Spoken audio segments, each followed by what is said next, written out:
कुछ स्पेशली बच्चे ऐसे हैं जिनकी मम्मी मेरे पास आती है और रोती है और कहती है कि मेरा बेटा मेरी बात नहीं मानता है, मेरी बात नहीं मान रहा है, पढ़ नहीं रहा है, या कोई काम कहते हैं घर का वो भी नहीं करता है, दिन भर वो मोबाइल में ही फंसा रह जा रहा है या दिन भर वो खेलने में ही फंसा रह जा रहा है, उसका दिमाग पढ़ाई पर नहीं जा रहा है। तो अच्छा लगता है अगर आपकी मम्मी आपके लिए मेरे सामने आंसू बहाए, अच्छा लग रहा है। एक दिन तो हम समझ जाएंगे, जरूर समझेंगे, जितने बच्चे यहाँ बैठे हुए हैं जरूर एक दिन समझेंगे कि हम ये गलत कर रहे हैं, जो आज हम पढ़ाई पे ध्यान न देके मोबाइल में फोकस किए हुए ये गलत है, एक दिन तो जरूर समझेंगे।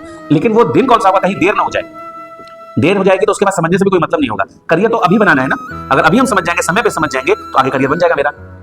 देर से समझेंगे तो करियर निकल चुका होगा, लेकिन समझ में जरूर आएगी। जितने बच्चे बैठे हुए हैं क्लास में समझ में तो जरूर आएगी, बट कब आ रही है वो बच्चा होशियार है कि ये समय है समझने का, इस समय में समझ लें, ठीक है।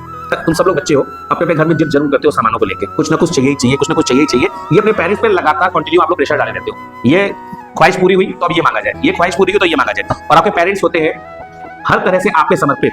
वो चाहते हैं कि मेरा बच्चा दुखी ना हो, मेरे बच्चों की आंखों में आंसू ना आए, इसलिए वो कहीं से भी कैसे भी करके आपकी डिमांड्स को पूरी करते हैं। कुछ लोग होते हैं जो सही डिमांड्स करते हैं, जो जरूरत बहुत जरूरी चीज है उसको मानते हैं, कुछ होते हैं जो डिमांड इसलिए करते हैं कि मेरे फ्रेंड के पास ये है तो मुझे भी चाहिए, उसका यूज कितना है उससे बहुत मतलब नहीं है, लेकिन मेरे फ्रेंड के पास है, मेरे फ्रेंड के पापा ने उसको दिलाया तो मुझे भी चाहिए, मेरे फ्रेंड के पापा कितने अच्छे हैं कि उसको हर चीज दिला देते हैं, मेरे पापा नहीं दिलाते मुझे, मेरी मम्मी नहीं दिलाती है मुझे। ऐसा सोचने वाले ज्यादा होते हैं, यानी कि कंपटीशन, आपकी नीड है कि नहीं नीड है उस सामान की, इससे मतलब कम होता है, लेकिन इससे मतलब ज्यादा होता है कि मेरे फ्रेंड के पेरेंट्स ने उन्हें दिलाया है तो मुझे भी चाहिए। तो ऐसी कभी कभी ऐसी जो आप लोगों की रिक्वायरमेंट फादर या मदर से के प्रति बार बार हो जाती है, आप लोग प्रेशर डालते हैं, कितने लोग खाना खाना छोड़ देते हैं, बात करना मम्मी पापा से छोड़ देते हैं, या ठीक से बात नहीं करते हैं। वैसे क्या करते हैं आप लोग, प्रेशर डालना है।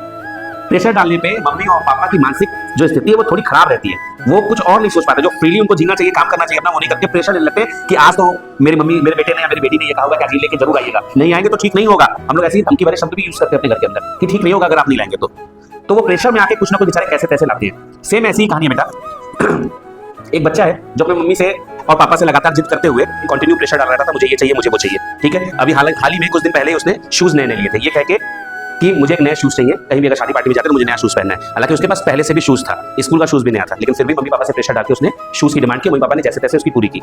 इससे कुछ पहले ही उसने अपने घर में बहुत ज्यादा जिद की थी, बहुत लड़ाई की थी, और किसी तरह से उसने लैपटॉप लिया था। लैपटॉप हालांकि दिलाने में बहुत टाइम लग गया पापा को, बहुत दिनों तक जिद चली, नहीं हाँ क्या जरूरत है, इस तरह की तरीके की चीजें चल रही थी, लेकिन आखिरकार पेरेंट्स को पापा को हारना पड़ा और उसे लैपटॉप दिलाना पड़ा। लैपटॉप लेने के बाद अभी परिवार में सब बात चली रही थी कि अभी लैपटॉप दिलाया, तब तक पता नहीं कहां से उसके जो लड़का था उसके फ्रेंड ने एक बाइक खरीद ली। अब घर में इसने जिद करना शुरू की, मुझे भी बाइक चाहिए, मुझे भी बाइक चाहिए। बाइक नहीं दिलाई जा रही थी तो एकदम बिल्कुल पापा से गलत लैंग्वेज में बात करता था, रिस्पेक्ट कम कर दिया था, खाना नहीं खाए, कभी जिद करे, कभी सीधे मुंह मम्मी से बात न करे, पापा से बात न करे, लगातार प्रेशर डालता था। खूब दिनों तक प्रेशर डालते डालते पापा ने माना नहीं, बाइक दिलाने से इनकार करते रहे, बार बार स्थिति समझो बेटा, स्थिति समझो बेटा, अभी तुम्हें मैंने लैपटॉप दिलाया है कुछ टाइम पहले, अभी तुमने शूज लिए हैं महंगे वाले, बेटा कुछ दिन तक रुक जाओ, जब जरूरत लगेगी मैं तुम्हें खुद दिला दूंगा। कई दफा ऐसा कहा, लेकिन बच्चे के दिमाग में कुछ भी नहीं आ रहा था। मेरे फ्रेंड ने बाइक खरीदी तो मुझे भी चाहिए, इस टाइप की वो बार बार जिद करता था घर में। कई दिन तक ये जिदें चल रही थी। एक दिन पापा और मम्मी कहीं बाजार गए थे, पापा मम्मी दोनों लोग बाजार की तरफ निकल गए, बेटा घर में था और बेटे के लिए उनके फादर दुश्मन बन चुके थे इस टाइम, मेरी कोई भी डिमांड पूरी नहीं कर रहे हैं, मेरी बात नहीं समझ रहे हैं, मुझे बाइक नहीं मिल रही है, मैं कैसे करूंगा, मुझे बाइक चाहिए ही चाहिए, इस टाइप से सोच के अपने फादर को ना दुश्मन समझने लगा था बिल्कुल भी। लेकिन क्या हुआ, जब देखा कि मम्मी और पापा दोनों लोग घर से बाहर गए हुए, अचानक उसने अपने मन में दिमाग में एक प्लान बना लिया। दिमाग में कहा कि इस घर में मुझे रहना ही नहीं है, मैं इस घर में रहूंगा नहीं, मैं जा रहा हूं इस घर से, कोई है भी नहीं, मुझे देखेगा भी नहीं, मैं जा रहा हूं। और ऐसा तय करके वो घर से निकलने लगा। तब तक अचानक देखा कि इतना मोटा सा पर्स पापा भूल गए। कह देखो पापा इतना मोटा पर्स यहाँ भूल गए हैं और मुझे बाइक नहीं दिला रहे। उसने पर्स तुरंत उठाया और जेब में रख लिया अपने, कहा अब मैं निकल जा रहा हूँ इस घर से और अब मैं वापस कभी भी नहीं आऊंगा। जाते हुए जल्दीबाजी में अपने पापा के जूते पहन के भाग गया। जब जाने लगा मार्केट में बहुत दूर तक तो उसको अचानक से महसूस हुआ कि मेरे पैर में कुछ गड़ गया है। उसने पैर पलट के देखा तो जो पापा के शूज थे वो इतना ज्यादा फटा हुआ था, नीचे से इतना ज्यादा शूज फटा हुआ था जिससे उसको चोट लग गई। फर्स्ट टाइम वो बिना जूते यानी छेद वाले जूते के साथ चल रहा था, उसको कांटा लग गया और ब्लड निकलने लगा। लेकिन उसने देखा ब्लड और पापा को बोला, क्या पापा, मतलब आपको इतना भी नहीं है कि आप जूते सही रख पाए और जूता फटा हुआ पहन के आप चल रहे हैं, बताइए कोई तरीका होता है? और ब्लड को अपना साफ करके फिर आगे बढ़ने लगा। जब आगे बढ़ने लगा तो उसने ये प्लान कहा कि पैसे तो मेरे पास बहुत है, इतने मोटा पैसा पापा का चुरा के मैं लाया हूं, अब चलता हूं इसी को खूब खर्च करता हूं। जब उसने पापा का पर्स पैसे को यूज करने के लिए अपनी जेब से निकाला तो उसने देखा पर्स तो इतना मोटा था लेकिन उसमें मात्र 100 का नोट था। 100 के नोट को देखते हुए और चिड़चिड़ा गया और उसने बोला कि पापा बताइए, आप पैसा भी जेब में रखते हैं, पैसा दिखने में इतना ज्यादा है लेकिन आपके पास पैसे ही नहीं है। खाली बैठा था, निराश था, क्या करे क्या न करे, तो मैं घर छोड़ के आ गया हूं, चलो क्या कागज है चलो देखते हैं। तो उसने कागज जो निकाला वो सारे कहीं ना कहीं के बिल थे, कुछ न किसी सामान के बिल थे। उसने अचानक से देखा कि इसमें एक लैपटॉप का भी बिल पड़ा हुआ था। लैपटॉप का बिल देखा तो उसने देखा कि किस्तों में लिया गया है लैपटॉप किस्तों में लिया गया है, धीरे धीरे करके उसको पेमेंट करने, क्योंकि उसके फादर के पास पैसे नहीं थे। बच्चे की जिद पूरी करने के लिए उसने किस्तों पे लैपटॉप लिया और उसको दिला दिया। अभी वो किस्त चली रही होगी, फिर उसने और पेपर्स बटोरे और देखा क्या है, तो उसमें एक इश्तिहार देखा। इश्तिहार समझते हो, एडवर्टीजमेंट होती है जो पेपर में निकलती है, उसमें ये लिखा हुआ था कि पुरानी बाइक देख के नई बाइक ले जाएं।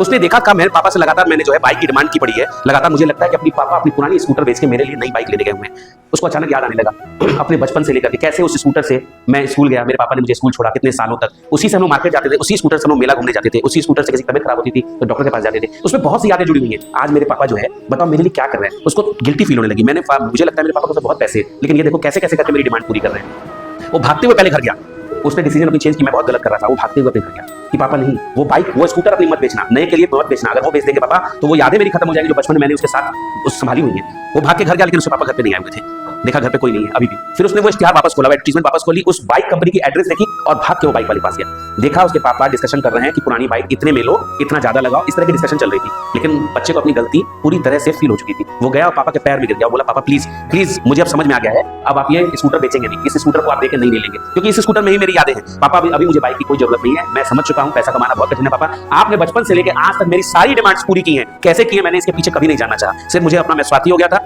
मुझे अपनी ही चीजें पसंद आती थी, मैं देख के आपसे डिमांड करता था और साथ में कुछ भी कह देता था। आपने आज तक पूरी की, लेकिन पापा आज मेरी आंखें खुल गई हैं। अब आगे से पापा ऐसा कभी भी नहीं होगा, प्लीज घर चलिए और मुझे जितना पनिशमेंट देना दीजिए, क्योंकि मैंने इसके साथ साथ एक गलत डिसीजन और लिया है, मैंने आपका पर्स भी चोरी किया था। पापा ने कहा कोई बात नहीं बेटा, अब तुम्हें समझ में आ गया है, अब से ठीक, लेकिन कोशिश करूंगा कि मैं पैसे जुगाड़ करके आपके लैपटॉप की किस्त खत्म करके पहले ही अगर आपके लिए सामान आए इस घर में तो आपके लिए बाइक आए। तो समझे बच्चे, बाप कैसे कैसे करके पूरी करता है, या इस कहानी से तुम लोगों को पता चल रहा होगा। अगर तुम लोग भी इस तरह की डिमांड्स करते हो घर में और पीछे की सीन नहीं जानते हो कि पापा के पास पैसे हैं या नहीं है, कहां से लाते हैं, कैसे करते, एक बार इसकी तय में घुसने की कोशिश करो। जहां जरूरी है वहां जरूर लो पापा मम्मी से, लेकिन जहां जरूरी नहीं है वहां छोड़ दो। ठीक है, बस आज का मोरल स्टोरी यही है।